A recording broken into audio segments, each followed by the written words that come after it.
हे भगवान, मेरा मन आपके हवाले है, मेरी बुद्धि आपके हवाले है। आप मेरी बुद्धि पर बैठे, मेरी वाणी पर बैठे और ऐसा ग्रंथ लिखवा दें जिस ग्रंथ के द्वारा मेरा भी कल्याण हो और आगे आने वाली जो पीढ़ी है वो भी सुन करके उनका कल्याण हो जाए।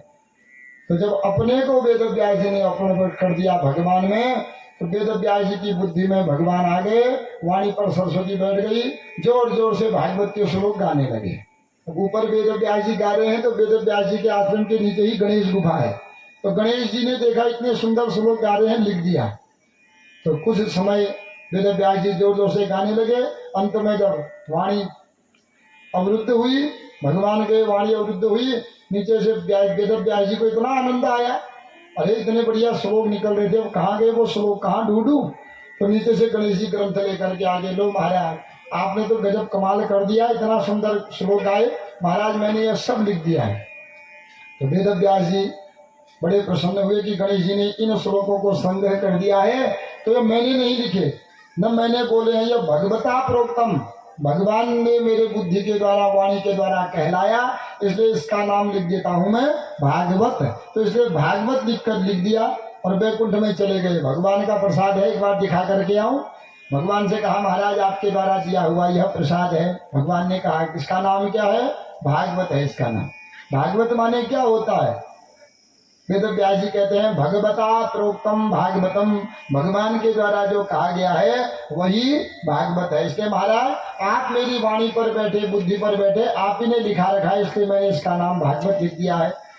बगल में लक्ष्मी बैठी थी, लक्ष्मी कहती है मेरा नाम तो है ही नहीं, और बिना लक्ष्मी के नारायण भी अपूजनीय होते हैं। पूजा होती है ना, लक्ष्मी नारायणाभ्याम नमः, आगे किसका नाम आता है? लक्ष्मी का। उमा महेश्वराभ्याम नमः, पहले उमा फिर महेश्वर है, लक्ष्मी फिर जो है नारायण। तो मेरा तो नाम है ही नहीं। तो वेद व्यास जी कहते हैं भगवत्या प्रोक्तम भागवतम, भगवती के द्वारा जो कहा गया है वह भी भागवती होता है व्याकरण में। कहा नहीं मेरा नाम आगे होना चाहिए। तो लक्ष्मी का नाम क्या है? स्त्री। तब लिख दिया आगे श्री मद, मद माने होता है युक्त, तब लिख दिया श्रीमद भागवतम। लक्ष्मी द्वारा, लक्ष्मी सहित भगवान के द्वारा कहा गया जो है उसका नाम है भागवत। तब इस ग्रंथ का नाम लग दिया श्रीमद भागवत। वेद व्यास जी से कहा भगवान नारायण ने इसको ले जाओ, इसका प्रचार करो, ये मेरा प्रसाद है, बांटो इसको संसार में। तो वेद व्यास जी आए, अब विचार आया ये किसको सुनाऊं मैं? ये भगवान के द्वारा दिया हुआ प्रसाद है और भगवान के प्रसाद का अधिकारी भक्त ही होता है। साधारण को दे दोगे तो वो फेंक देगा, हम कहीं मंदिर उठे होने लग रहे हैं। तो कोई है, हमने उसको दे दिया, ले भैया ये वहाँ की ऐसी का प्रसाद है, खा ले। उसको तो ले जा बैठे मुझे तंत्र मंत्र कर गए, क्या मैं खार में रख लो, मैं ऐसा मंदिर वो पकड़ा और फेंक दिया, तो क्या फायदा? पाप लगेगा कि नहीं? तो भगवान का प्रसाद किसी भक्त को ही देना चाहिए जो उसको जाने। तो मैं किसको दूं? याद आई मेरा पुत्र जो जन्म लेते ही वन में चला गया, उसके अलावा इस भागवत का अधिकारी कोई नहीं है। पर उस पुत्र को कहाँ खोजूं मैं? 4 साल हो गए हैं गए हुए, जन्म लेते ही चला गया, अब थोड़ी आएगा। विचार कर रहे हैं क्या करूं क्या करूं, तो पढ़ाया नहीं। अपने जो शिष्य हैं वेद व्यास जी के, उन 2 शिष्यों को 2 श्लोक रटाए थे, बेटा रटो इन 2 श्लोकों को, वन में जब लकड़ी तोड़ने जाते हो, गाय चराने जाते हो, इन्हीं श्लोकों को गायन करना। तो बच्चे वन में गए, उन्हीं 2 श्लोकों को गाने लगे। एक श्लोक में भगवान के स्वरूप का वर्णन है कि भगवान कितने सुंदर हैं, दूसरे श्लोक में भगवान के जो है व्यवहार का वर्णन है कि भगवान कैसे हैं, उनके चरणों में जो भी चला जाता है उसका उद्धार कर देते हैं। अहो भकीयम स्तन काल कूटम जिघान सया पायदप्य साध्वी लेभे गति घातृचिताम ततोन्यम तंबा दयालुम शरणम व्रजेम। अपने स्तनों पर कालकूट विष लगा करके आई पूतना, भगवान ने उस पूतना को भी अपने माँ से उत्तम गति दे दी। तो उस भगवान के चरणों में जो भी जिस भाव से जाता है भगवान उसकी उत्तम गति कर देते हैं। जब यह श्लोक सुना वेद व्यास सुखदेव जी ने तो तड़प गए कि भगवान इतना सुंदर भी है और इतना सुंदर व्यवहार भी है। तो बाहर आए और कहा बच्चों से मुझे और सुनाओ। बच्चों ने कहा चलो हमारे गुरुजी के पास। ऐसे ही हमारे गुरुजी के पास 16,000 18,000 श्लोक हैं। दौड़े दौड़े आए गुरुजी से, कहा गुरुजी ये जो 16 साल का नंगा बच्चा आया है और ये आपसे सुनना चाहता है, क्योंकि वो तो नग्न है, न लंगोट पहन रखी है, न शिखा की ग्रंथि है, घुंघरादे बाल है, गोरे गोरे जो है उनके शरीर है, मतवाली बड़ी चाल है और बड़े सुंदर उनके गाल हैं, बड़े सुंदर 16 साल के हैं, ब्रह्मचर्य में है। तो ऐसे सुंदर है, कहा ये कोई 16 साल का नग्न लड़का आया है, ये सुनना चाह रहे हैं श्लोकों को। बाहर आए, देख दिया ये तो मेरा पुत्र है, धन्य है। अंदर गए, भागवत को प्रणाम किया, धन्य है ये भागवत ग्रंथ, यह साधारण नहीं है, भगवान का ही प्रसाद है। क्योंकि मैं आशा छोड़ बैठा था कि मेरा नारायण नारायण नारायण। तो बड़े प्रसन्न हुए, ग्रंथ को प्रणाम किया, पुत्र को कंठ से लगाया और कहा यह भागवत मनोकामनाओं को पूर्ण करने वाला है। क्योंकि इस ग्रंथ के द्वारा आज मेरे खोया हुआ पुत्र मिल गया है, अपने जगह में बैठाया। 7 दिन में यह भागवत की कथा अपने पुत्र को सुनाई। समय आने पर यही भागवत की कथा शुभ काल पर राजा परीक्षित को इन्हीं सुखदेव ने सुनाई। अब शौनक आदि से पुनः प्रश्न पूछ लेते हैं, भगवान ये परीक्षित कौन है? ये परीक्षित ने ऐसे कौन से कर्म किए कि सुखदेव जैसे परमहंस के मुख से 7 दिन तक इनको इन्होंने कथा सुनी? हे महाराज, आप हमें इनके बारे में बताइए। तो कहते हैं कौरव और पांडवों के बीच में महाभारत का भयंकर युद्ध हुआ। उस युद्ध में सभी कौरव नष्ट हो गए, केवल दुर्योधन भी प्राण त्याग रहा है। उनको समय में उनकी जंघा टूटी हुई है दुर्योधन की, क्योंकि दुर्योधन की जब भीम ने जंघा तोड़ी, उसी जंघा के द्वारा दुर्योधन परास्त हुआ। कितने हजारों गदाएं पीठ पर मारी, सिर पर मारी, जब जंघा पर मारी तब जंघा टूटी इसकी, और उसी के द्वारा जब भीम मरा हुआ है। और जंघा ही क्यों तोड़ी? उसकी जंघा में ऐसी कमजोरी क्या हो गई थी? तो कहते जब महाभारत का युद्ध तैयारी होने लगी तो गांधारी को पता चल गया कि अब युद्ध होने वाला है। और युद्ध तो होने वाला है, लेकिन जीत किसकी होती है? धर्म और अधर्म के युद्ध में जीत सदा धर्म की ही होती है। मेरे पुत्र अधर्मी हैं, उन्होंने दूसरों का राज्य लिया है और आज वो दूसरों का राज्य वश में करना चाहते हैं। अधर्म की लड़ाई है, इसलिए जीत इनकी नहीं होगी। और फिर भी मैं माँ हूँ, अपना धर्म निभाती हूँ। माँ ने कहा बेटा देख, जब से मैंने विवाह किया उस दिन से तेरे पिताजी अंधे थे, तो मैंने भी अपनी आंखों में पट्टी लगा दी और उस पट्टी पतिव्रता धर्म के द्वारा मुझे ऐसा वरदान प्राप्त है कि मैं अपनी आंखों से जिसे देखूंगी उसका पूरा शरीर वज्रदेह हो जाएगा। वज्र भी उसके शरीर को नहीं मार सकता, क्योंकि तू मेरा पुत्र है, ज्येष्ठ पुत्र है। तेरी मति खराब हो गई है, तो क्या करूँ, तू ऐसा करना, ठीक रात के 12 बजे पूरा नग्न होकर के मेरे सामने आ जाना। मैं पट्टी खोलूंगी, तुझे नग्न देखूंगी, तेरा पूरा शरीर वज्रमय हो जाएगा। फिर अर्जुन का गांडी, धनुष, भीम की गदा, यहाँ तक कि नारायण का सुदर्शन चक्र भी तुझे नहीं मार पाएगा। धर्म तो युधिष्ठिर, जब दुर्योधन ने यह बात सुनी तो ठीक, दुर्योधन रात के 12 बजे जब सो गए, पूरा अपने कमरे से नग्न होकर के जाने लगा माँ के कमरे में। तो मार्ग में भगवान एक केले का पत्ता पकड़ के आ गए। दुर्योधन, तू आज ऐसा अधर्म क्यों कर रहा है? शर्म तो तूने खोजी थी, क्या लाज भी खोजी तूने? आज अधर्मी तो तू है ही, तो तूने ऐसा कर्म क्यों कर रहा है? नग्न कहाँ जा रहा है? तो दुर्योधन ने बता दिया, महाराज ऐसी ऐसी बात है, अपनी माँ के पास जा रहा हूँ। और भगवान तो बड़े जो है कर्म करने वाले हैं, कुछ भी कर सकते हैं। तो भगवान ने कहा देख दुर्योधन, ये जन्म मरण लगा हुआ है, जिसका जन्म होता है उसको एक दिन मरना भी पड़ता है। और तू ऐसा अधर्म कर रहा है, कल के दिन तेरे नाती पोतों पर क्या अधर्म रहेगा। जिस माँ ने तुझे बाल्यकाल में नग्न नहीं देखा, आज तू पत्नी वाला हो गया है, पुत्र वाला हो गया है, इतना बड़ा होकर के तू अपनी माँ के सामने नग्न जाएगा, क्या तूने लज्जा भी खो दी है? कुछ तो तुझे लज्जा होनी चाहिए। जब तेरी माँ ने तुझे बाल्यकाल में नग्न नहीं देखा, आज इतना बड़ा होकर के तुझे तेरी माँ नग्न देखेगी, तो धिक्कार है तुझे। कम से कम और चीज तो छोड़, कम से कम एक केले का पत्ता लगा, अपने गुप्तांगों को ढकेगा ना। तो भगवान ने ऐसा फंसाया उसको, आ गया महाराज आप ठीक कर रहे हैं, तो पत्ता मुझे दे दो। भगवान ने पत्ता दे दिया, पत्तों के द्वारा अपने जंघाओं को और गुप्तांगों को ढक लिया उसने। जब ढक लिया तो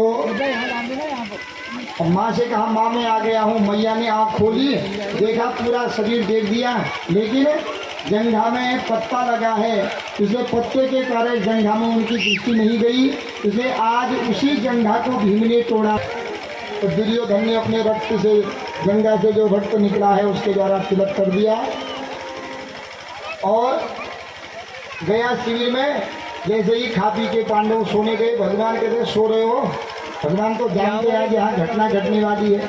भगवान ने कहा हे पांडवों, आज तुम जीत करके आए हो महाभारत का युद्ध, और ये युद्ध ऐसा है न भूतो न भविष्य न कभी हुआ और न कभी आगे। तो पांडवों से थी, पांडवों के पुत्रों से थोड़ी थी, इनसे तो हमको आशा थी। हम मर गए हैं, करके दिन आगे तो तुमने हमें पिंड देने वाला भी नहीं छोड़ा। हाय हाय करके दुर्योधन भी मर गया, अश्वत्थामा घबरा गया। मैं तो समझ गया था ये पांडवों का सिर है। 9 मुख्य जीवित रहे, 5 पांडव आप, 6 में 7वें कृतवर्मा, 8वें कृपाचार्य और 9वें है अश्वत्थामा और 10वें है शिखंडी। शिखंडी ऐसा कार्य करेगा नहीं। कृतवर्मा और कृपाचार्य काशी में जाकर के यज्ञ कर रहे हैं, प्रायश्चित कर रहे हैं युद्ध में। के बाद हम 5-6 गए थे वन में, यह काम केवल अश्वत्थामा ही कर सकता है। तो अश्वत्थामा की ओर रथ लगा दिया। अर्जुन ने अश्वत्थामा को बंध बना करके बंधन में ला करके द्रौपदी के सामने ला गया। जैसे ही शिरच्छेदन करने लगा, द्रौपदी ने देखा यह तो हमारे गुरु का पुत्र है, कहा महाराज इसको मत मारो। तो जैसा भी है हमारे गुरु का पुत्र है, गाड़ी लाए हो, अभी पूछ सकती है। इसकी माँ का जो गौतमी है अभी अभी पति मरा है, उस शोक को दूर नहीं कर पाई, और आज उसके पुत्र को मार दोगे तो उसकी आत्मा क्या कहेगी। मेरा तो कम से कम पुत्र मरा है, तो मेरे तो पति हैं मेरे साथ संभालने वाले, तो महाराज इसकी माँ पर क्या बीतेगी। महाराज स्त्री पति के शोक को सहन कर लेती है, पुत्र के शोक को सहन नहीं कर सकती, इसलिए महाराज आप ऐसा न करो। तो अर्जुन कहता है क्या होगा। भगवान ने कहा देखो, जो ब्राह्मण है ब्रह्म बंधुर न हंतव्य, ब्राह्मण का कभी भी वध नहीं करना चाहिए। तो अर्जुन ने बीच सभा में उसकी शिखा काट दी। जो अश्वत्थामा के सिर पर मणि थी, मणि निकाल के धक्का मार करके दे दी, भगा दिया। अश्वत्थामा बड़ा कुपित हुआ, पांडवों ने मेरा अपमान कर दिया, मैं जैसा भी था इनका गुरु था, आज इन्होंने मेरा अपमान कर दिया, मैं इनका वंश नहीं बढ़ने दूंगा। पांडव को पुत्रों को मार दिया है, समय आने पर पांडव मर ही जाएंगे। अर्जुन का एक पुत्र था अभिमन्यु, जो वीर गति को प्राप्त हो गया, और अभिमन्यु की पत्नी है उत्तरा, वो गर्भवती। अगर उसके गर्भ को नष्ट कर दूं तो सारा पांडव वंश ही नष्ट हो जाएगा। इन्होंने ब्रह्मास्त्र छोड़ दिया उत्तरा के गर्भ में, वो गर्भ में जाकर के उत्तरा के गर्भ को नष्ट करने लगा। उत्तरा को जब पीड़ा हुई, भगवान के पास आई, महाराज रक्षा करो रक्षा करो। भगवान कहते किसकी रक्षा करें। भगवान मेरी रक्षा मत करो, मेरे गर्भ की रक्षा करो, क्योंकि मेरे गर्भ में आपकी बुआ कुंती के वंश को बढ़ाने वाला है, और अगर गर्भ ही नष्ट हो गया तो आपका फिर बुआ का वंश नष्ट हो जाएगा। रोने लगी। भगवान उत्तरा के गर्भ में गए, बालक प्रायः मर गया था। भगवान ने कृपा करके उस बालक को जीवित कर दिया, बाहर आए, और भगवान कहते हैं देखो अब तुम महाभारत युद्ध जीत गए हो, अब इस सिंहासन पर बैठो। पांडव कहते हैं हम इस सिंहासन पर नहीं बैठेंगे, इस गद्दी के लिए हमने अपने मारा है। यह गद्दी क्या है, यह गद्दी ही जो है मनुष्य को अहंकार का कारण होती है, इसलिए हम इस गद्दी पर नहीं बैठेंगे। तो बहुत समझाया, नहीं माने। तो युद्ध के 18 दिन तक जब गद्दी पर नहीं बैठे, 18 दिन है, पांडवों को ले गए कुरुक्षेत्र में। वहाँ भीष्म पितामह बाणों की सैया में सोए हुए हैं। तो भीष्म पितामह को प्रणाम किया और कहा महाराज ये गद्दी पर नहीं बैठे, बताओ।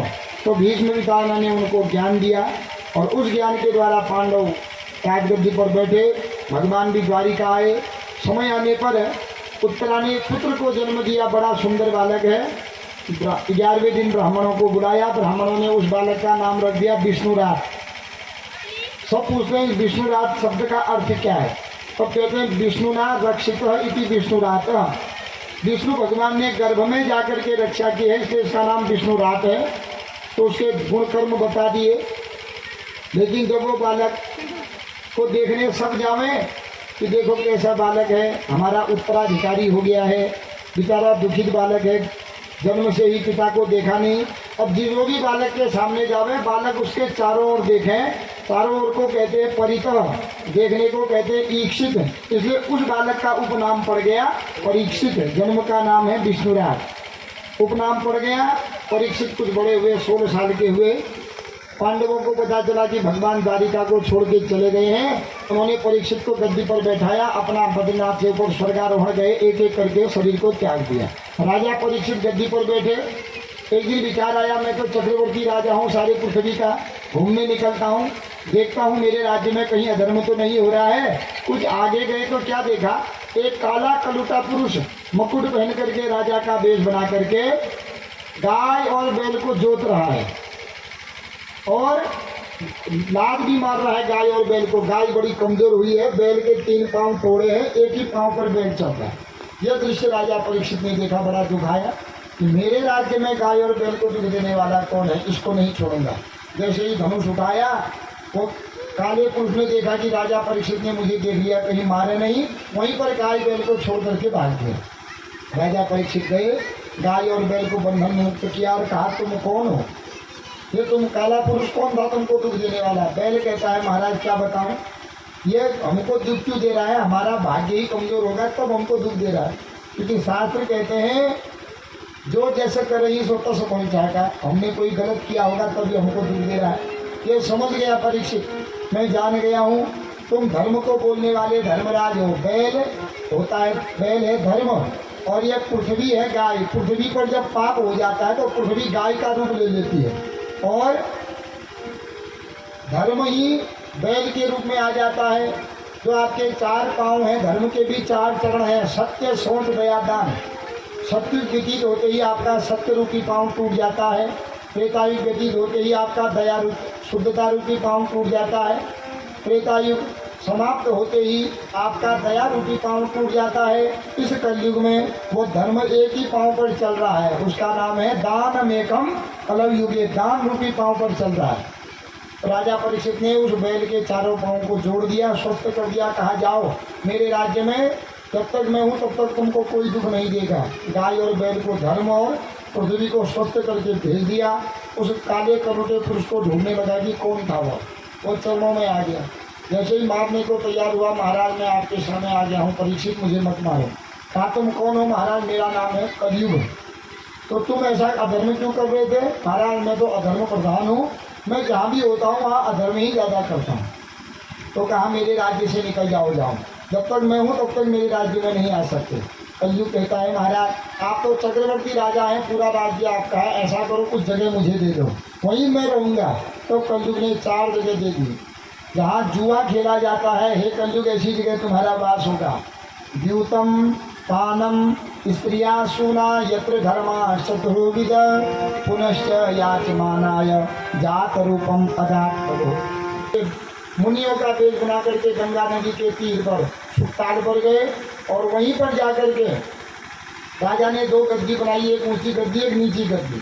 सारे साधु संतों को पता चला राजा ने को मरना है, राजा पिता के समान होता है तो हमको जाना चाहिए, उसका उद्धार करना चाहिए। तो राजा कहा महाराज मेरे मन में एक प्रश्न है, जो मेरे प्रश्न का उत्तर देना चाहता वो जाकर के उस गद्दी पर बैठ जाओ। 1000 वर्ष वाले, 1,00,000 वर्ष वाले, 10,000 वर्ष वाले, 100 वर्ष वाले साधु संत हैं, लेकिन कोई भी उस गद्दी पर बैठने नहीं चाह रहा है। क्यों, राजा न जाने कौन सा प्रश्न पूछते हैं। गद्दी पर बैठ करके हमको अगर प्रश्न का उत्तर नहीं आएगा तो हमारी भी बेइज्जती और पद की भी बेइज्जती होगी, इसलिए कोई नहीं बैठा। इतने में वह 16 साल के वेद व्यास जी के जो पुत्र हैं सुखदेव जी, वो आए, देखा कि पूरा गंगा का तट भरा पड़ा है, जगह है नहीं, इतनी बढ़िया गद्दी है, जाकर के गद्दी पर बैठ गए। राजा ने प्रणाम किया, प्रणाम करते ही प्रश्न पूछ लिया, हे महाराज लगता है आप कोई योगियों के भी योगी हो, गुरुओं के भी गुरु हो, इसलिए ऐसी उच्च गद्दी पर बैठे हो, उम्र है 16 साल की, लेकिन आप ज्ञानी लगते हो महाराज, आप मेरे प्रश्न का उत्तर दो। क्या प्रश्न पूछा कि अतः पृच्छामि संसिद्धिं योगिनां परमं गुरुं पुरुषस्य हयत् कार्यं म्रियमाणस्य सर्वथा। हे महाराज 7 दिन में मरने वाले को क्या कर्म करना चाहिए। तो ये राजा परीक्षित ने प्रश्न पूछा सुखदेव से। जितने भी साधु संत हैं सब देखे रह गए, अरे यह तो राजा ने गजब प्रश्न पूछा, हमारे पास तो इतना उत्तर था ही नहीं, ये तो ठीक ही हुआ हम गद्दी पर नहीं बैठे। तो राजा का प्रश्न है 7 दिन में मरने वाले को क्या करना चाहिए। इसी के साथ प्रथम स्कंद विश्राम होता है और आज की कथा में पर विश्राम देते हैं, कल की कथा श्रवण करोगे। और देखो 7 दिन में मरना केवल राजा परीक्षित में थोड़ी है। हमारी भी कितने दिन की जिंदगी है? 7 ही दिन की है। 8वां दिन किसी की जिंदगी में आता है क्या? सोमवार जन्म गयो, मंगलवार नमान गयो, बुधवार स्कूल गया, बेरोबार नौकरी लग गया, शुक्रवार क्या हो गया, शनिवार बीमार भी है, इतवार नह गए अपने घर के इंतजाम उठे हैं। ये भागवत भी कितने दिन का होता है? 7 दिन। अगले जो है बृहस्पतिवार को तो सब अपने अपने घर होंगे कि नहीं होंगे? बुधवार से शुरू हुआ, मंगलवार समाप्त हो जाएगा, बुधवार सब अपने अपने घर अगले बुधवार। तो संसार में भी तो ऐसा ही है, 7 ही दिन का तो संसार है।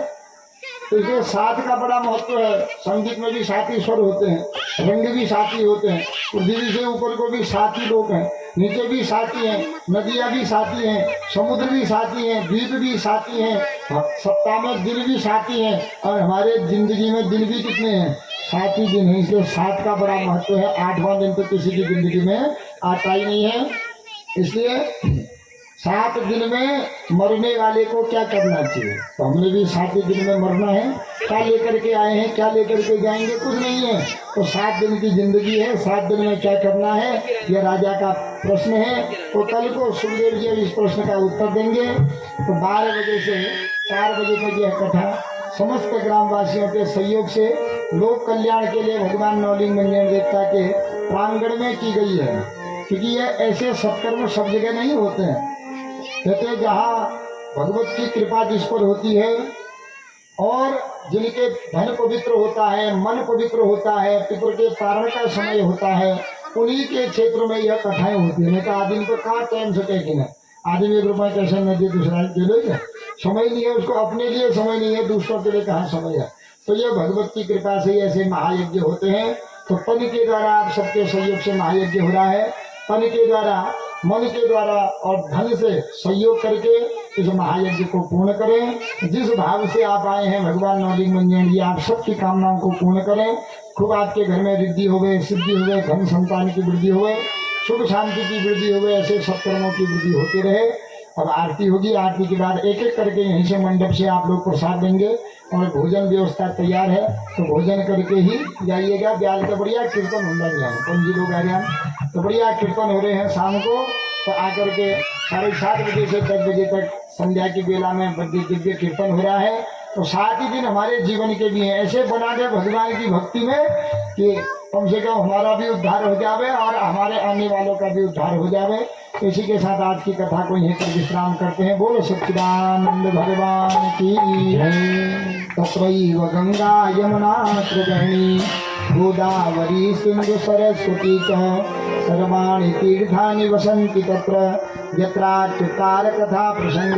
बोलिए श्रीमद् भागवत महापुराण की श्रीमन्नारायण नारायण नारायण श्रीमन्नारायण नारायण नारायण श्रीमन्नारायण नारायण।